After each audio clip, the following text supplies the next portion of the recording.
Alright guys, it is craft time. I know it probably looks like it's snack time, but it's really craft time. So we are going to make something that's fun, something that's edible, but you shouldn't eat it until we use it. And then you still need your parents' permission to eat it. Because it's going to be pretty sugary. So we are actually going to be talking about building walls. And so I found a recipe for making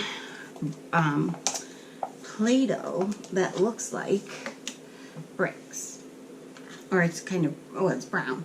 So we are using chocolate frosting, and this is a sugar.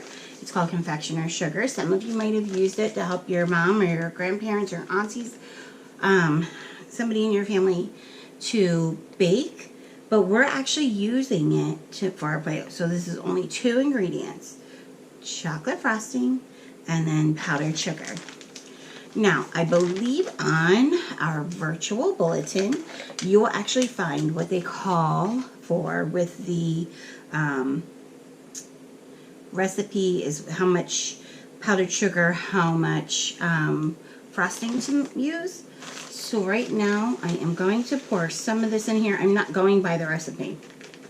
I'm going to work on using and making this without a recipe because I don't know that I had enough of the powdered sugar. So, going to start with that much of each. 1 and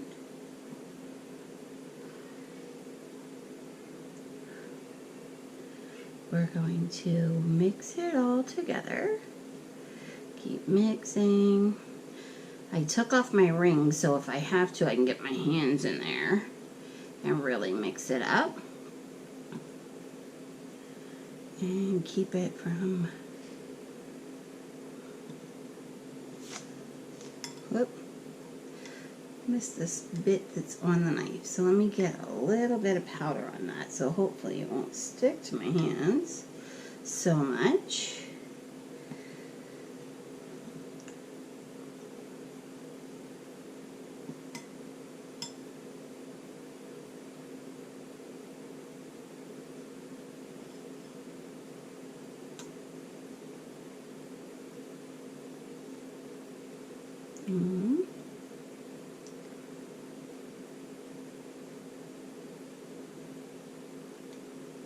Sorry, just trying to move that around so I can try and really get this in the powder.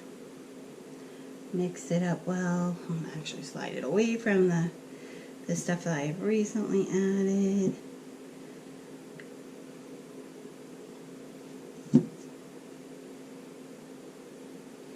As you can see, it's actually to the point where it's not overly sticky. Icing is very sticky, frosting I should say. So, trying to get it, it takes a lot of powdered sugar.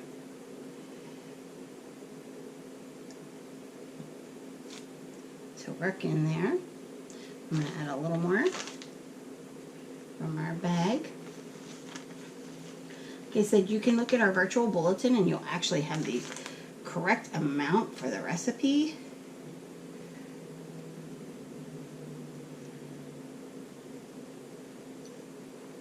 I honestly never knew until I was looking at doing this lesson that you could use just these 2 simple ingredients to make this Play-Doh so that it's safe for our younger family members. But like I said, you want to make sure that you get plenty of powdered sugar in it, whatever the recipe calls for, so that it will not stick to you. But in our story, you're going to be hearing how they had to build using mud and straw. And so we once we have our Play-Doh, can take it apart. Might even need to keep it kind of in there. But I'm going to make a little brick.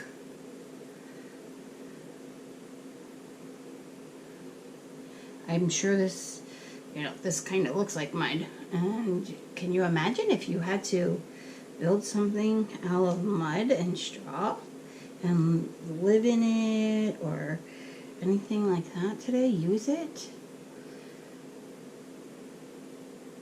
So,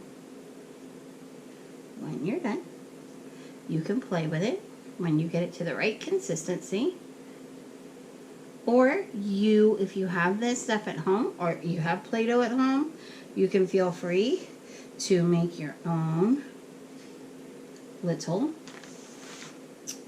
building out of whatever your homemade Play-Doh, or using brown Play-Doh you might have.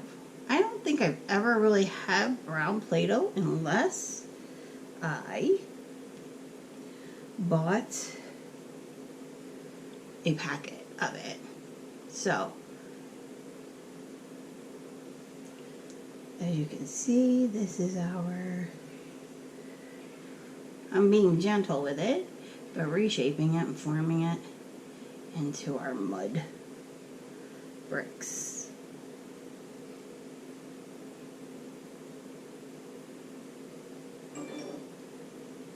Alright.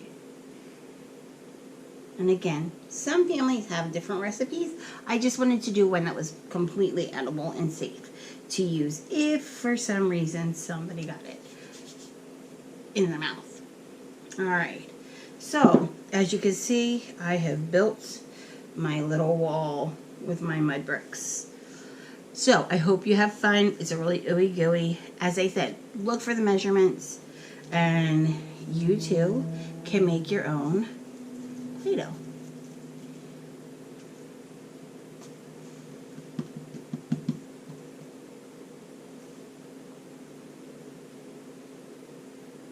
Make your own bricks.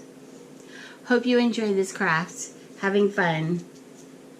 We love you. God bless you. May He keep you safe this week. Bye, guys.